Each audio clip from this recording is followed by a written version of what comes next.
क्या आप जानते हैं तिलोत्तमा कौन थी? तिलोत्तमा एक बहुत ही सुंदर और दिव्य नारी थी। उसकी रचना ब्रह्मा जी ने 2 राक्षसों को मारने के लिए की थी। तो आइए जानते हैं कि उन राक्षसों का वध करने के लिए ब्रह्मा जी ने तिलोत्तमा की रचना क्यों की थी। शुंभ निशुंभ नाम के राक्षसों ने ब्रह्मा जी से वरदान मांगने के लिए घोर तपस्या की और उन्होंने ब्रह्मा जी से अमर होने का वरदान मांगा, लेकिन ब्रह्मा जी ने उन्हें अमर होने का वरदान नहीं दिया और उन्होंने ब्रह्मा जी को घोर तपस्या से बहुत प्रसन्न कर लिया। तो उन्होंने वरदान मांगा कि हमें ऐसा वरदान दीजिए कि हम दोनों भाई एक दूसरे को ही मार सकें। ब्रह्मा जी ने उन्हें वरदान दे दिया कि ठीक है, तुम दोनों ही भाई एक दूसरे को मार सकोगे, वरना तुम्हें इस दुनिया में कोई भी नहीं मार सकता। इसी वजह से उन दोनों ने इतना उत्पात मचा दिया कि राजा इंद्र का सिंहासन भी छीनने की तक नौबत आ गई। तभी सभी देवी देवता ब्रह्मा जी के पास गए और कहा कि इनका वध कैसे होगा। ये तो सारे देवलोक में इन्होंने हाहाकार मचा रखा है। तभी ब्रह्मा जी ने कहा कि इनका वध ये दोनों आपस में ही लड़के मर जाएं। कुछ ऐसा हमको करना होगा।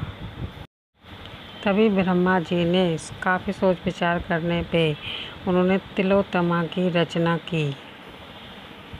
तभी ब्रह्मा जी ने तिलोत्तमा नाम की सुंदर अप्सरा की रचना की। वह अप्सरा बहुत ही सुंदर और दिव्य नारी थी।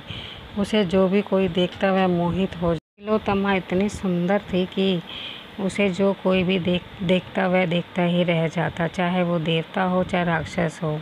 इसीलिए ब्रह्मा जी ने उसकी दिव्य तरीके से रचना की ताकि वह सुंद और निसुंद को मार सकें।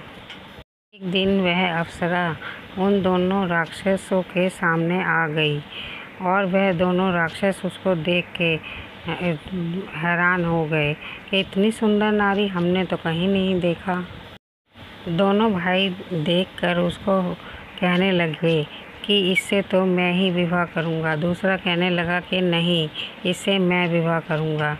लेकिन दोनों ने जाके कहा कि ठीक है, हम इसी से पूछ लेते हैं, ये हम दोनों में से किसको पसंद करेगी। दोनों भाई उसके पास गए और उससे कहने लगे कि हम दोनों में से तुम्हें कौन पसंद है, जो तुम्हें पसंद है वही तुमसे विवाह कर लेगा।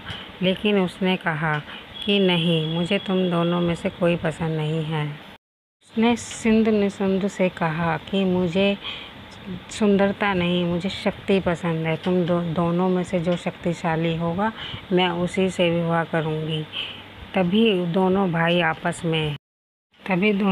आपस में लड़ने लगे और एक दूसरे को मारने लगे और अपनी शक्ति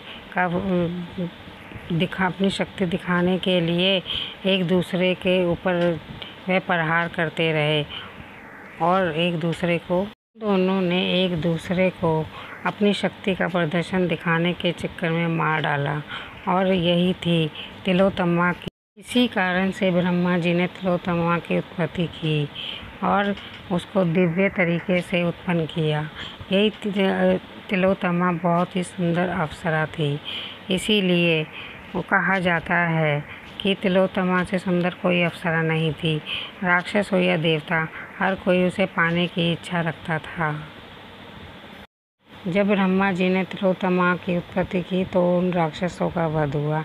इसी कारण से देवलोक बच गया और सभी देवताओं ने मिलकर ब्रह्मा जी का धन्यवाद किया और तिलोत्तमा भी देवलोक में रहने लगी। इसी कारण से उसे तिलोत्तमा को दिव्य नारी का भी कहा जाता है।